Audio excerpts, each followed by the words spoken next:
What's up, boys? Welcome back to the YouTube channel. You're right here with the world's worst tuner right here and the world's worst driver. And we were on the shittiest racetrack you've ever seen in your life. I don't know if y'all saw the last video, if you saw the comments, that's what everybody said. It's not the truth. It's not the truth at all. It happened. We crashed the car. Who's at fault? Who's at fault? Hey, shit happens. I could have turned the car down further. Randy could have got out of it sooner, although I don't know if he could have got out of it sooner or not. Should have opened my eyes the whole way down. I mean, it is what it is. The track is old. The track is bumpy. But we know what we're getting. There's a $10,000 race there in 2 weeks, and that's what we were testing for. And the same day, a car went down there really fast. I can't tell you how fast it went, but it went 6 numbers faster to the 60 foot and about what we normally run last year. And he went down there. He made the lick. But the car is set up to go across the bumps, and it can handle that. This car has never been on a rougher surface. I mean, it is what it is. I mean, we took the car there. We knew what we were trying to win money, and you got to test to win money. So here we are, world's worst tuner, world's worst driver, the shittiest track you've ever seen in your life. We're going to make it better, though. Check it out. Look, and Jim, he's running over there, the world's worst body man. Look, the world's worst. Look, he saw the video of where William was talking about pull the hood off. He was like, no, don't rip the hood off. No, I didn't want him to pull it off. That was funny. I was like, take the hood off. Well, here you go. This is the aftermath of the fire. Luckily, we got it with Brian, our buddy Brian Fonder, and he knew that it was chemical. He knew how to more easily get this stuff off. So Randy basically just sprayed everything down with WD-40 and then just hose cleaned it. Power washed it, and it come right off. So can't thank Brian enough for doing that. So we're taking everything apart now. Obviously kind of got warm in quite a few spots. This is one of the this is what you have when you have that regular black braided hose, that regular line. That stuff is not heat resistant at all. It's like nylon. And then this is the Brown and Miller stuff. And so we're going to take this stuff off, and obviously it's got heat sleeves on a bunch of it, and the heat sleeve's not even distorted on a bunch of it. I'm going to order him a new belt. These lines with the heat sleeve, Austin's going to look at them and see. I mean, look at that. The heat sleeve, it saved the oil lines up here. Obviously, when it crashed, oil filter being in the front here, not the best idea. Man, we just destroyed the Scarlet Solutions thing. We just put that on there. That's okay. That Reich one, that survived, so that's okay. That's not that big a deal. Turbo is fine. We're going to take this off and clean it real good. Obviously, this is just surface rust from the water under the blanket there, so we're fixing to pull that off now. Most of the lines look good. Turbo's fine. Intake obviously is good. Valve covers. We tried to pull the data log at the end of the night, and I was not able to get the data log pulled. There was no tune in the file at all, so I don't know why that shorted out. Well, I shouldn't say it shorted out. Probably what happened is when this line here probably melted, the positive and the negative. Hopefully it might have burned up an input or output, but hopefully it hadn't burned up a lot of stuff. I mean, obviously some good hot wires over here. Austin, we're going to take this wiring harness off and take Austin the wiring harness and the hoses, and we're going to let him look at them and see which ones we need to rebuild. Replace the hoses that we need to. It is amazing the difference on some of these lines there. Clearly this was, we might need to rethink this part here with this little flex thing. Luckily there was no fire in the car with them, but that is a spot that it could have leaked. So this is all that's just all of this stuff. EGT stuff obviously is a little crispy. It looks like that might have, most of those probably survived, most likely. A little bit of heat back here. That's the map sensor plug.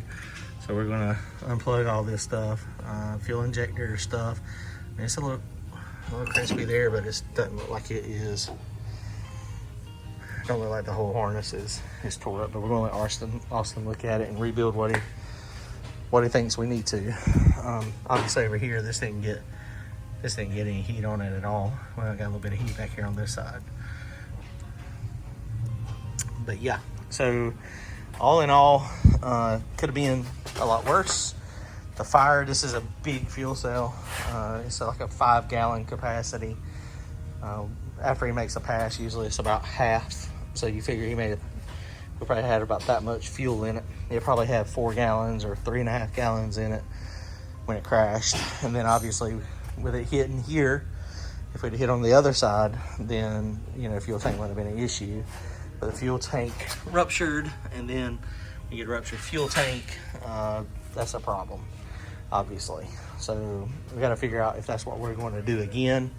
If we're going to keep that aluminum fuel cell, or if we're going to go to a different style, maybe go to one of the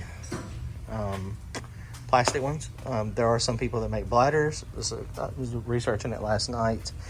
It looks like from what we can tell, I mean, it may have tweaked this frame here just a little bit, but it does not really look like it.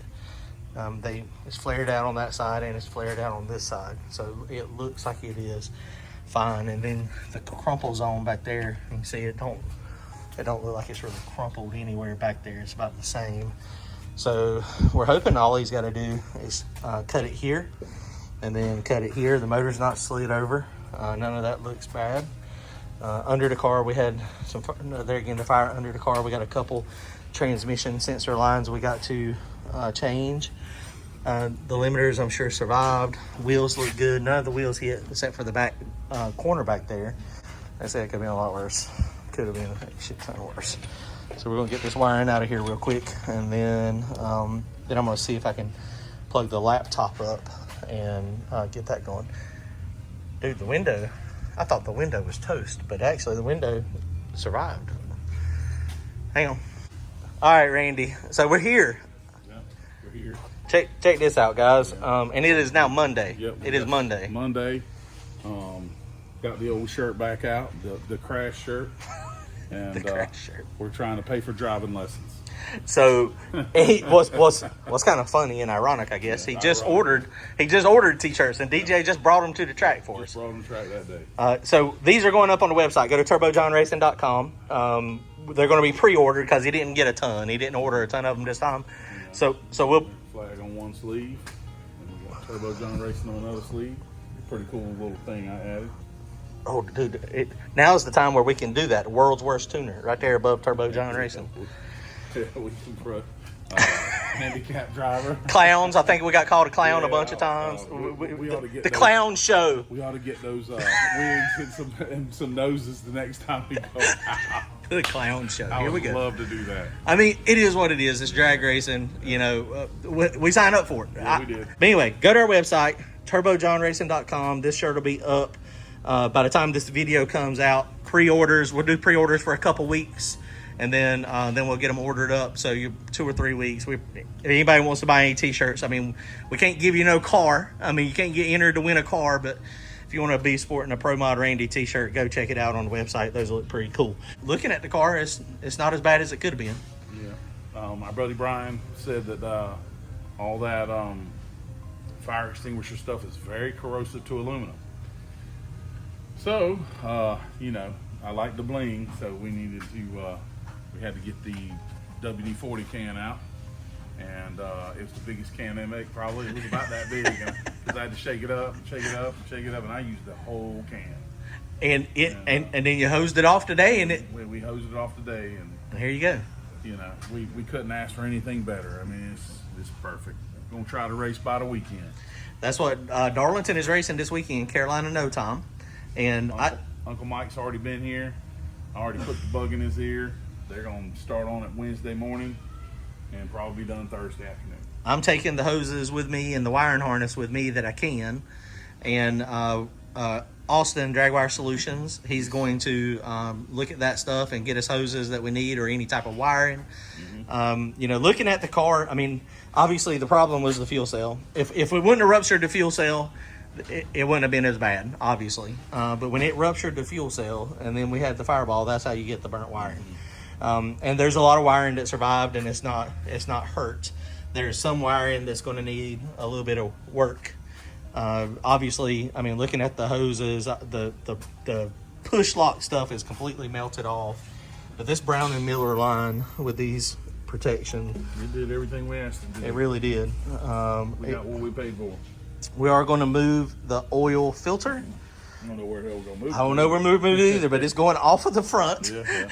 Just because, I mean, in reality with that, I mean, you know, if the oil filter wouldn't have ruptured and put oil all everywhere, I mean, you could have got stopped faster. But I mean, that happened on the first leak, which that one also happened on the first leak too. Looking back at the videos, you can see there was a little bit of fire on the track already where it caught on fire, and it's almost like it went to the fuel cell. Heartbreaking. I hate it.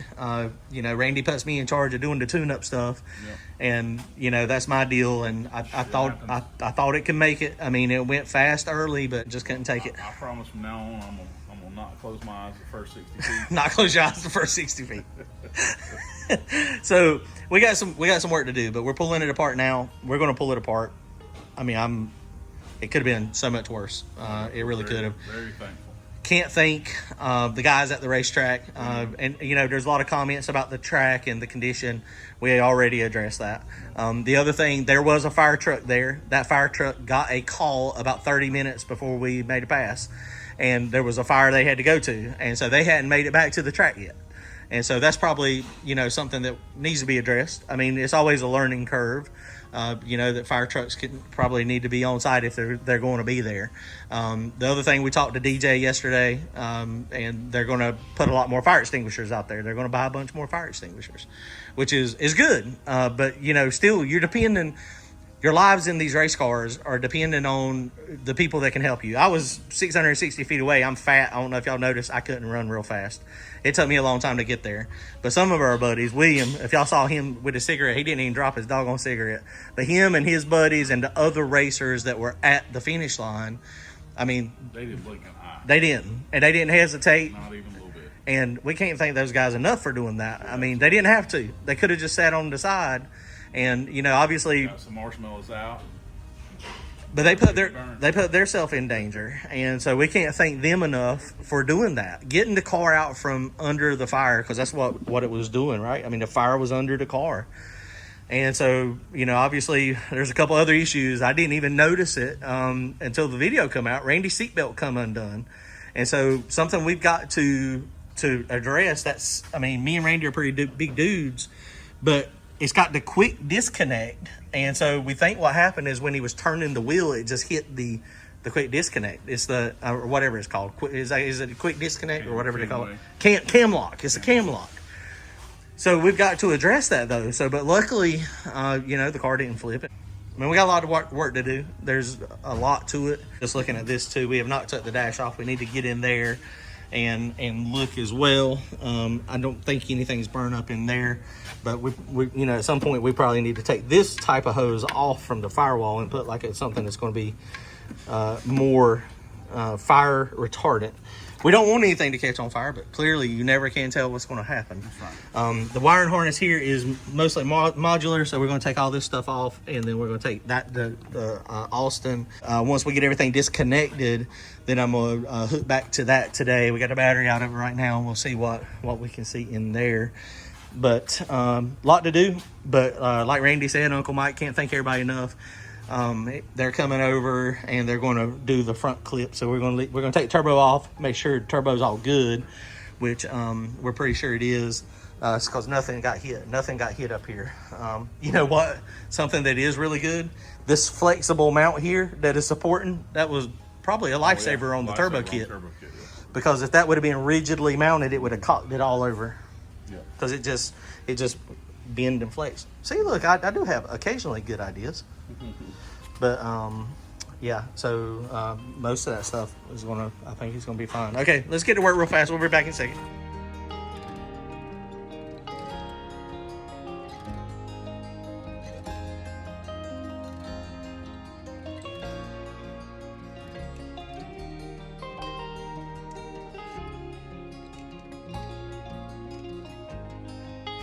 All right, guys, so we're getting closer. So Jim just pulled this thing off and the oil filter, and we didn't notice this until right now, but when it hit here, look what happened. it pushed the oil. So as the motor was running, as it was stopping, this thing was pushing the oil out like crazy. That is in freaking insane right there. Insane.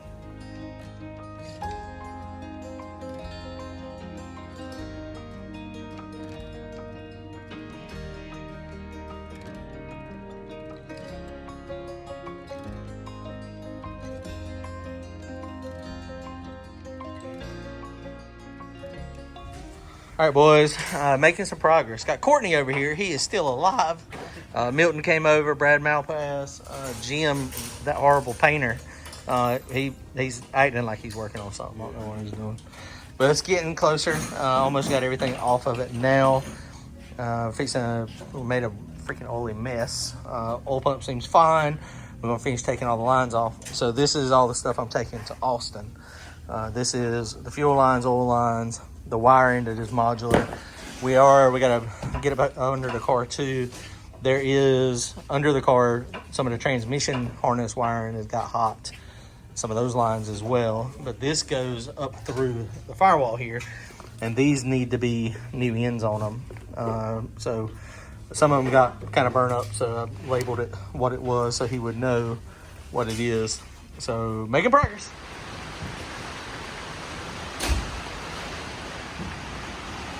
Following Tin Soldier, I say it wrong every time. Tin Soldier race cars, they've been a big proponent of having plastic cells, and this is why. 100%. They just bust open at the seams, and then fuel goes everywhere. So these look nice, but they are not. And I mean, obviously, it was encased in 1.25 inch tubing, but the tubing it crumpled, and then when it crumpled, the fuel cell crumpled right beside it.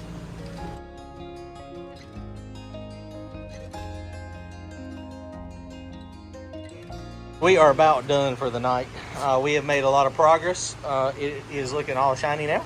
It is looking a lot better. I think we have got us a pretty good punch list of things that we need to do. Milton, Courtney, Jim, Brad, Randy, we got this thing tore apart. What time is it now? Monday night, 8:30? Well, we've been sitting around. Yeah, I mean, we've been eating pizza and BS. And Randy's got a punch list. How's the punch list look? It's not terrible. No, it's not terrible. It's not terrible. I mean, it could have been worse. Yeah, it could have been a lot worse. That's still going to be an expensive. It's still going to be an expensive punch list. I don't know if I'm gonna have enough money to get driving lessons right off, but no driving lessons yet. We're gonna definitely reach out. Well, we need to start rubbing our pennies together too, so we can hire Steve Petty. We Yeah. need Steve Petty. Well, maybe we can get some of our internet guys to come teach us how to drive. Buy some t-shirts. At least There buy you some go. t-shirts. That'll help us. T-shirts, Turbo John Randy. Look, he's sporting a ProMod Randy shirt too. Long sleeve. That's the old school one. That's all I can get.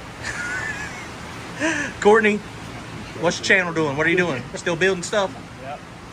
Building away. Having fun. Building. Go check them out. 49 Plymouth. Plymouth? Yeah. This is the stuff we're taking to Austin. Oh, yeah, look, guys, something else, too. Go buy a T-shirt, and if y'all want we'll pick a random person and buy a T-shirt, and then you'll get a burn-up wall art. It's amazing how it's staying in this same shape there. You can get the number off that so we Yeah, can get it well, we just recorded it. 266L100. I can't make that number out on the back. Uh-oh. All right, Randy's going to sign it. Make sure you guys, Jones Products. Jones Products. These guys have awesome stuff. That's right. And, Daddy built that. well, if it's related to Jim, you probably don't want it. Maybe somebody's got one in. No, I've already talked to Dan, and he's got us covered. Dan? Dan Schoenig's gonna hook us up. So Get your front end and a hood coming. a nose cone. Nose cone. and- There you go. and a That's right. hood. Not a We whole. got a hood. We got 2 fenders over there. We got a hood And too. if we can get it together by Friday, we're gonna take that front end off that car and stick it right on there. Oh With the boy. hood. We're gonna run that No, that's not that, OG that, hood. that OG hood that he's just in love with because he's an old girl. You know. So I'm fixing to call Austin now. I'm gonna run this stuff by Austin's I tonight. told Austin he needed to have it done. He's got us. Turbo is good. Nothing wrong with the turbo. Everything is superb there. Which this turbo is actually going to be for sale. soon. Blow off valve's good. It's crazy, man. We got a lot of stuff, and most of this wiring and stuff is good. Some of the wiring, you can see it got singed up. And Austin is going to set us up with what we need to do to get this back together. All right, guys, well, we're done. Appreciate everybody coming helping. Everybody come down, hang out today helping. Getting it done. We're going to have it back together soon. Later, guys.